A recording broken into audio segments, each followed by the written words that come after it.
ना ही किसी पर्वत में। ये मेरा अनुभव है, या तो कहूँ मैं स्वयं ही अंश हूँ उस ऐतिहासिक समय का।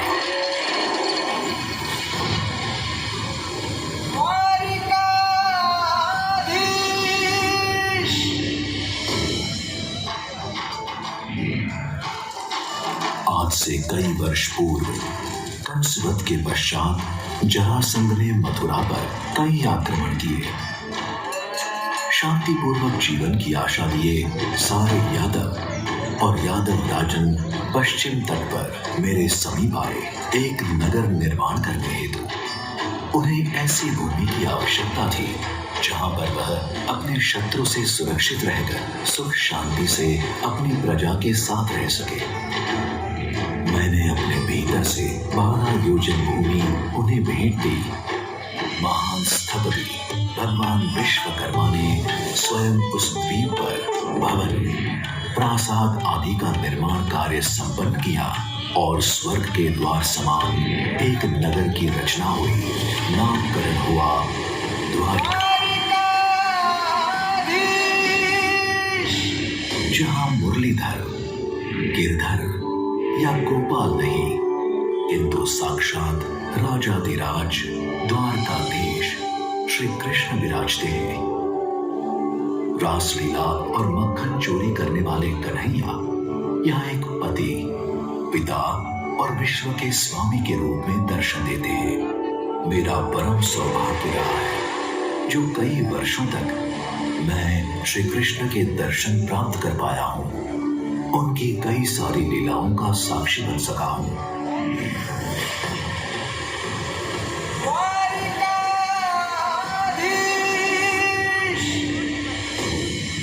एक बार नारद मुनि के कहने पर सत्यभामा ने एक तरफ अनमोल वस्तु और एक तरफ श्री कृष्ण को तुला पर रखकर तुलना करने का प्रयोजन किया। अपने सारे रत्न एवं सुवर्णाभूषण रखने पर भी कृष्ण का पलड़ा तनिक भी ऊपर नहीं उठा।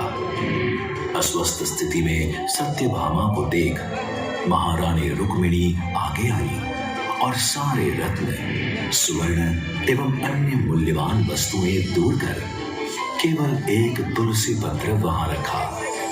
बस इतने में श्री कृष्ण का पलड़ा ऊपर उठ गया और तुलसी पत्र का पलड़ा भारी होने के कारण नीचे आ गया। यही तो लीला है प्रभुवर की, जो मूल्य के सामने नहीं पर भाव के सामने नम्रता पूर्वक झुक जाते हैं। केवल प्रेम और प्रीति ही नहीं, राजनीतिक और कूटनीतिक संवाद का भी मैं साक्षी रहा हूं।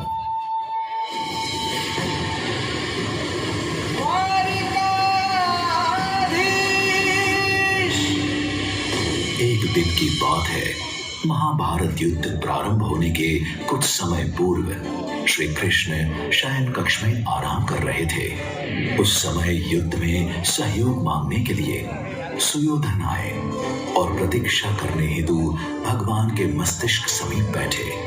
कुछ क्षण पश्चात अर्जुन का आगमन हुआ। वह भगवान के चरण कमल समीप बैठे।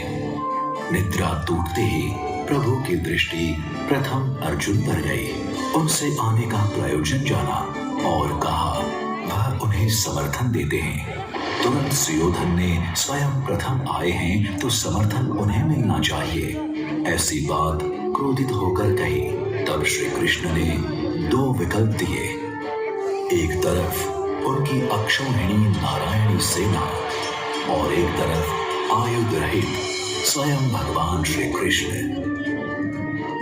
अहंकारवश ज्येष्ठ कौरव ने सेना का चयन किया और अर्जुन ने नम्र भाव से श्री कृष्ण का सानिध्य प्राप्त किया। मैं महाभारत युद्ध के पूर्व ही परिणाम जान चुका था। जिस पक्ष में प्रभु स्वयं हो उनकी विजय निश्चित होती है। आज 5 सहस्त्राणी से अधिक वर्षों के पश्चात भी प्रतिदिन कई लोग द्वारिका नगरी में आते हैं राजाधिराज श्री कृष्ण के दर्शन प्राप्त करने, उनकी सहायता लेने। हाँ, हर कोई सहाय सरलता से मांग नहीं पाते, जैसे उस समय एक याचक नहीं मांग पाया था। पहले तो द्वारपाल ने असहाय गरीब को द्वार पर रोक दिया था। वह गरीब राजाधिराज के साक्षात्कार के लिए आया था, पर उसकी गरीबी के कारण प्रवेश से वंचित रह गया। उसने बताया कि वह महाराज श्री कृष्ण का सखा है, पर इस बात से प्रवेश तो न मिल पाया। ऊपर से वो हंसी का पात्र बन गया। हंसी के ठहाके और गरीब की विनती की ध्वनि भीतर बैठे श्री कृष्ण के कर्णपटल तक पहुंचे।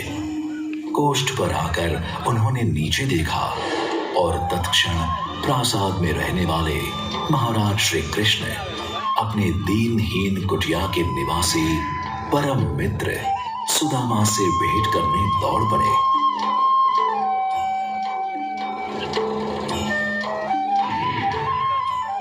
वर्षों पूर्व सांदीपनि ऋषि के आश्रम में साध शिक्षा प्राप्त करने वाले सहपाठी के दर्शन ने मानो उन्हें वापस उस समय का कृष्ण बना दिया। उस क्षण एक राजा नहीं, मित्र दौड़ रहा था, केवल मित्र।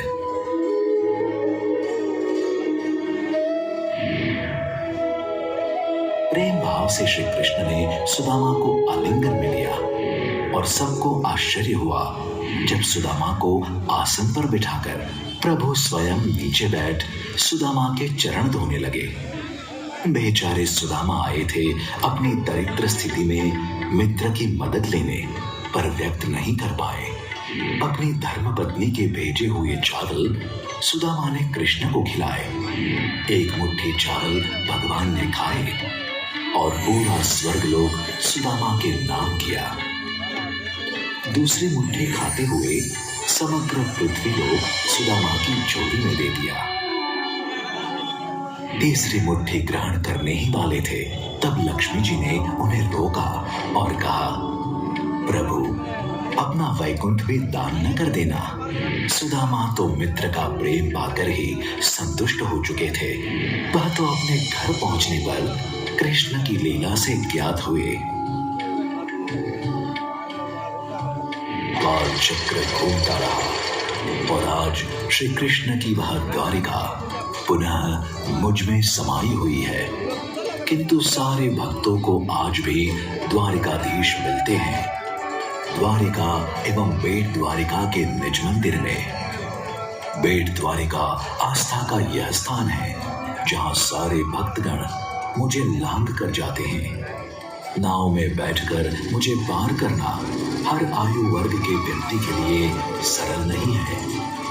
दूर दूर से दर्शन करने आए हुए लोग कई बार विषम वातावरण के चलते बेट द्वारिका तक नहीं पहुंच पाते।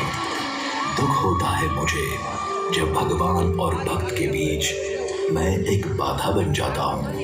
किंतु कई वर्ष के पश्चात सुदामा कृष्ण के मिलन के समय पाया था, ठीक वैसा ही निर्विषय प्रीति का रस आज मैं पुनः देख सकता हूँ द्वारिका एवं बेट द्वारिका के ऐतिहासिक सुदर्शन ब्रिज द्वारा।